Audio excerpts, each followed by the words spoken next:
नमस्ते दोस्तों, जोहार। मैं निमेश सर आप सभी का अभिषेक चक्रवर्ती यूट्यूब चैनल में हार्दिक स्वागत करता हूं। दोस्तों, कल जो इतिहास का एग्जाम होने वाला है उससे रिलेटेड टॉप 25 एमसीक्यू क्वेश्चन लेकर आया हूं जो महाभारत से रिलेटेड होने वाले हैं। तो एक एक करके जितने भी इंपॉर्टेंट क्वेश्चन होंगे इस चैप्टर से, चलिए फटाफट करते हैं। और जो भी इस चैनल को अभी तक सब्सक्राइब नहीं किया जल्दी से सब्सक्राइब कर ले ताकि आगे की वीडियोस की नोटिफिकेशन सबसे पहले आप तक पहुंचे।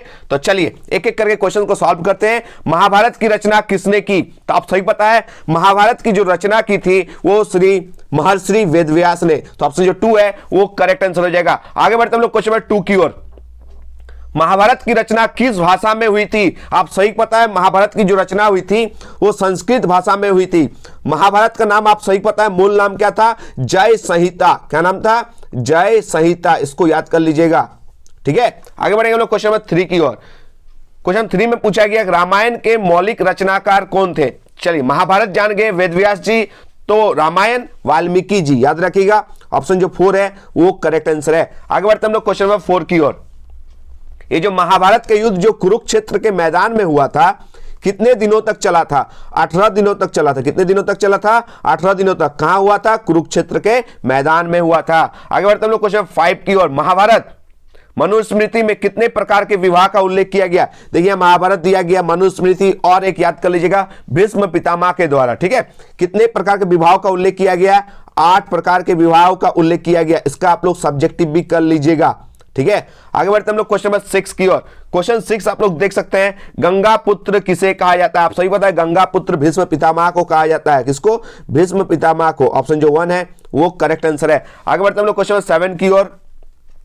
भीम ने हिडिंबा के साथ कौन सा विवाह संपन्न किया था? देखिए, 8 प्रकार का विवाह था, उनमें से भीम जो हिडिंबा के साथ, देखिए हिडिंबा एक राक्षसनी का नाम था, तो भीम जो हिडिंबा के साथ विवाह किया था, तो आप लोग राक्षस मत मार के आइएगा, ठीक है। इसको टिक कीजिएगा आप लोग, गंधर्व विवाह। क्या हो जाएगा इसका?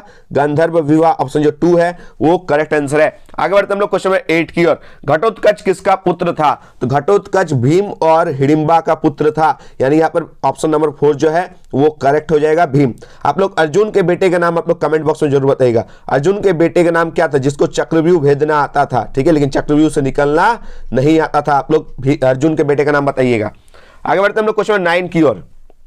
दुर्योधन की मां कौन थी? तो दुर्योधन की मां कौन थी? आप सही पता है, गांधारी। क्या हो जाएगा? गांधारी। ऑप्शन जो 1 है वो करेक्ट आंसर है। 5 पांडवों की मां कौन थी वो आप लोग कमेंट में बताइएगा। आगे बढ़ते हम लोग नेक्स्ट क्वेश्चन की ओर। ये जो लाइन लिया गया दोस्तों, ठीक है, ये गीता के किस अध्याय में वर्णित है? ये आपसे क्वेश्चन नंबर 10 में पूछा गया है। इसका करेक्ट आंसर हो जाएगा द्वितीय। क्या हो जाएगा? ऑप्शन जो 2 है वो करेक्ट आंसर है। आगे बढ़ते हम लोग क्वेश्चन नंबर 11। पहली स्मृति के रचनाकार कौन थे? मनु, ठीक है। ऑप्शन जो 3 है Manu is the correct answer. आगे बढ़ते हम लोग क्वेश्चन नंबर 12 की ओर। क्या पूछा गया क्वेश्चन नंबर 12 में? वेदों की संख्या कितनी है? आप सही पता है, वेदों की संख्या 4 है, ऋग्वेद, यजुर्वेद, सामवेद, अथर्ववेद, ठीक है। आगे बढ़ते हम लोग क्वेश्चन नंबर 13 की ओर। कितनी है? तो पुराणों की संख्या आप सही पता है कितनी है दोस्तों? 18 है। कितना है? 18 पुराणों की संख्या है, ठीक है। आगे बढ़ते हम लोग क्वेश्चन नंबर 14 की ओर।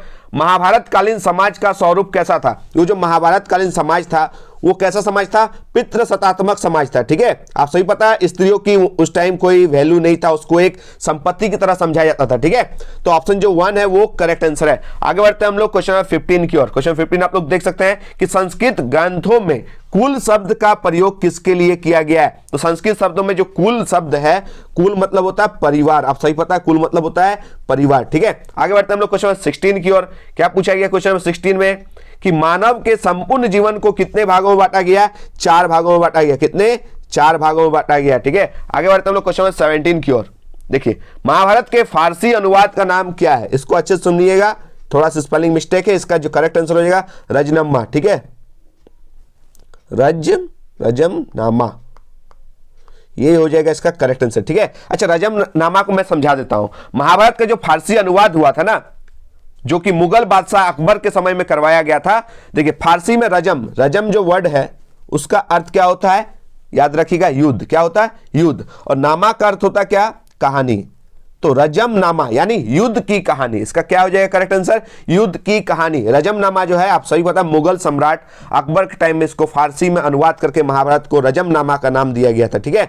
और आप सही पता है, जय संहिता जो है वो महाभारत का मूल नाम है। आगे बढ़ते हम लोग क्वेश्चन नंबर 18 की ओर। क्वेश्चन नंबर 18 आप लोग देख सकते हैं कि वर्ण व्यवस्था का उल्लेख किन 2 ग्रंथों में? तो ऋग्वेद और महाभारत में, ठीक है। वर्ण व्यवस्था, ठीक है। वर्ण व्यवस्था जैसे मैंने बताया था ना दोस्तों, वर्ण व्यवस्था में कौन कौन से वर्ण आते हैं? ब्राह्मण, क्षत्रिय, वैश्य, शूद्र।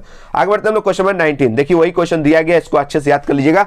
ऋग वेद में वर्णित वर्णों के नाम लिखिए। तो ऋग वेद में जो है कितने टाइप का वर्ण है? 4। एक ब्राह्मण, दूसरा क्षत्रिय, वैश्य, शूद्र, चारों वर्णों के नाम याद कर लीजिएगा। आगे बढ़ते हम लोग क्वेश्चन नंबर 20 की ओर। गीता में कुल कितने अध्याय एवं श्लोक है? तो गीता में टोटल 18 चैप्टर्स है और 700 से अधिक जो है वो श्लोक है। आगे बढ़ते हम लोग क्वेश्चन नंबर 21 की ओर। क्या पूछा गया दोस्तों क्वेश्चन नंबर 21 में कि महाभारत का जो युद्ध हुआ था वो किन दो परिवारों के बीच में हुआ था? कौरव और पांडवों के बीच में हुआ था। कौरव और पांडव परिवारों के बीच में हुआ था, जिसमें पांडव जीत हुए थे। ठीक है, आगे बढ़ते हम लोग क्वेश्चन नंबर 22 की ओर। पूछा क्या है कि महाभारत जो युद्ध है ये हो गया, नाट्य शास्त्र के लेखक का नाम लिखे। तो भरत मुनि जो है वो करेक्ट आंसर हो जाएगा। आगे बढ़ते हम लोग क्वेश्चन नंबर 23 की ओर। वर्ण शब्द का क्या अर्थ है? तो वर्ण शब्द का अर्थ होता है, ये देखिए वर्ण जो है एक संस्कृत का शब्द है जिसका अर्थ होता है वर्ण करना या फिर चुनना। आगे देख सकते हैं क्वेश्चन नंबर 24 में क्या लिखा गया कि हिंदू धर्म के 2 महाकाव्य का नाम लिखिए। तो हिंदू धर्म के 2 महाकाव्य का नाम, एक रामायण, आप सभी पता रामायण के लेखक कौन है? वाल्मीकि जी। ठीक है, और महाभारत के लेखक कौन है? आप सभी पता है महर्षि वेदव्यास जी। आगे बढ़ते हैं हम लोग क्वेश्चन नंबर 25 की ओर। पंचम देव की संज्ञा किसे दी गई? अच्छा, पंचम देव मतलब 5वां वेद। ठीक है, पंचम वेद मतलब होता क्या? 5वां वेद।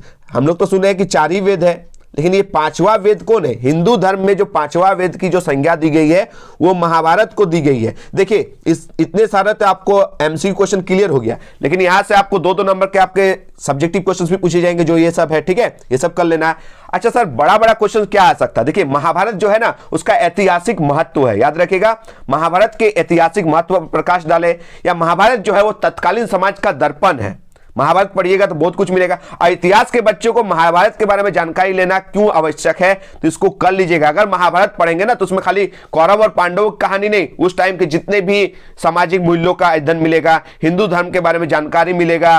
ठीक है, कास्ट सिस्टम को देखने को मिलेगा। जैसे महाभारत में क्या हो गया था, आगे के जो गुरु लोग होते थे वो ब्राह्मण और क्षत्रिय को ही शिक्षा देते थे। ठीक है, वैश्य शूद्र को नहीं पढ़ाते थे। आप लोग सही पता है, एकलव्य की गाथा का आपको पढ़ने मिलेगा। ठीक है, एकलव्य जो है वो भी मस्त तीरंदाज थे। ठीक है, लेकिन उसको शिक्षा नहीं दिया गया था। आप सही पता है, उनका अंगूठा जो है गुरु दक्षिणा के लिए मांग लिया गया था। तो उस टाइम जो है स्त्रीवादी, जातिवादी, वो सब चीजों को दिखाया गया था। आप सही पता है, उस टाइम बहुपति विवाह को दिखाया गया था, बहुपत्नी विवाह को दिखाया गया था। सर बहुपत्नी विवाह कहां देखने मिला?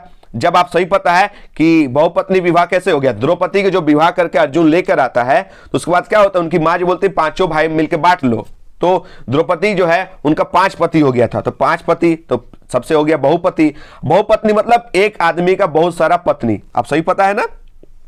तो हम लोग को महाभारत जब पढ़ेंगे तो उस टाइम बहुपति भी विवाह देखने को मिलेगा, बहुपत्नी विवाह भी देखने को मिलेगा। और विशेषकर 8 प्रकार के विवाह को देखने मत भूलिएगा कि महाभारत काल में जो वर्णित 8 प्रकार के विवाह है उनका उल्लेख करना है। तो महाभारत के आदि पर्व के 102वें अध्याय में, कितने 102वें अध्याय में याद रखिएगा, भीष्म पितामह के द्वारा 8 प्रकार के विवाह का उल्लेख किया गया, जिसमें ऊपर का जो 4 विवाह है वो उत्तम विवाह और नीचे का 4 जो विवाह है वो निंदनीय विवाह। सर विवाह कितने प्रकार के थे? 8 प्रकार के थे। एक ब्रह्म विवाह जो सबसे ऊपर वाला विवाह था। ठीक है, याद रखिएगा, गुणवान व्यक्ति के साथ पूजा करके ना विवाह किया जाता था। आज भी यह विवाह जो है प्रचलित है। दूसरा विवाह था देव विवाह, विधिवत यज्ञ या अनुष्ठान करने वाले पुरोहित के साथ अगर कन्या का विवाह दे दिया जाता था तो वो देव विवाह कहलाता था। तीसरा था आर्ष विवाह, वर से एक जोड़ी गाय और बैल प्राप्त कर पिता अपनी पुत्री का विवाह उससे करता था। और चौथा जो अच्छा विवाह था वो था प्रजापति विवाह, पिता वर से यह प्रतिज्ञा कराता था कि वह और उसकी पुत्री मिलजुल कर सामाजिक धार्मिक कर्तव्यों का निर्वाह करेंगे, तब अपनी पुत्री का विवाह करता था। सर थोड़ा सा गंधर्व विवाह को बता दीजिए। जो गंधर्व विवाह सही पता क्यों इंपॉर्टेंट है? भीम ने वो एक राक्षस ने हिडिंबा के साथ जो विवाह किया था उसको बोला जाता था गंधर्व विवाह। तो सर गंधर्व विवाह होता क्या? तो गंधर्व विवाह जो होता है जब वर एवं कन्या एक दूसरे के गुणों पर आकर्षित होकर विवाह करते हैं। याद रखिएगा, एक दूसरे के गुणों से आकर्षित होकर विवाह करते हैं तो वो गंधर्व विवाह था। ठीक है, गंधर्व विवाह यानी वो जो राक्षस था हिडिंबा, वो भीम के गुण को देखकर आकर्षित हो गया था, उसके बाद जो विवाह हुआ था उसे गंधर्व विवाह कहा जाता है। तो सर राक्षस विवाह क्या होता है? बलपूर्वक कन्या का अपहरण करके ले जाना ही क्या कहलाता था? राक्षस विवाह। तो ये कुछ विवाह के प्रकार थे जो आपको देख कर जाना है। ठीक है, एक तो इतिहास में महाभारत क्यों इंपॉर्टेंट है, इतिहास के बच्चों को महाभारत जानना क्यों जरूरी है, ठीक है। जो महाभारत है वो क्या तत्कालीन समाज का दर्पण है, वो एक क्वेश्चन कर लीजिएगा। और 8 प्रकार के विवाह का उल्लेख जो है महाभारत में कर लीजिएगा। और महाभारत के टाइम में स्त्रियों की दशा कैसी थी वो भी क्वेश्चन आ सकता है कि महाभारत काल की स्त्रियों की दशा के बारे में लिखिए। तो आप सभी पता है महाभारत काल में स्त्रियों पर पुरुषों का जो है वो प्रभुत्व रहता था। युधिष्ठिर द्वारा अपनी पत्नी द्रौपदी को दांव में लगाना समाज में स्त्रियों की निम्न जो है अवस्था को दिखाया जाता है। देखिए जब उन लोग जुआ खेल रहा था, चौसर जो होता है वो खेल रहा था, तो द्रौपदी को दांव में लगा दिया था। इसका मतलब क्या है, बीबी को संपत्ति के समान समझा जाता था, बीबी पर यानी पत्नी पर जो है पति का हक माना जाता था, और पत्नी को भी जुआ में जो है दांव पे लगाया जा सकता था। तो उस टाइम समझ सकते हैं कि स्त्रियों की क्या दशा थी। ठीक है, एक चीज याद रखिएगा, स्त्रियां जो होता था उस टाइम जो है पैतृक संसाधन में हिस्सेदारी की मांग नहीं कर सकती थी। ठीक है, यानी जब शादी होता था मायके से जो कुछ गहना लेकर आती थी बस उसी पर उनका गिना चुना अधिकार था, जो आने वाले उनके बेटे के बीवी को देता था। ठीक है, वो देती थी और कुछ हक नहीं था। तो स्त्रियों की दशा उस टाइम देखने लायक था, उस टाइम एकदम नहीं था, उस टाइम पितृसत्तात्मक राज चलता था। तो ये 3 बेसिक जो है आप लोग सब्जेक्टिव क्वेश्चन देखकर जाइएगा। ये चैप्टर आपका कंप्लीट हो गया। ठीक है, अगर वीडियो पसंद आए तो जरूर इसको लाइक कीजिएगा और एक प्यारा से जरूर कमेंट कीजिएगा। आगे कौन सा चैप्टर का वीडियो चाहते हैं वो भी आप लोग बताइएगा। ठीक है, मिलते हैं एक नए वीडियो के साथ। धन्यवाद, जय हिंद, वंदे मातरम।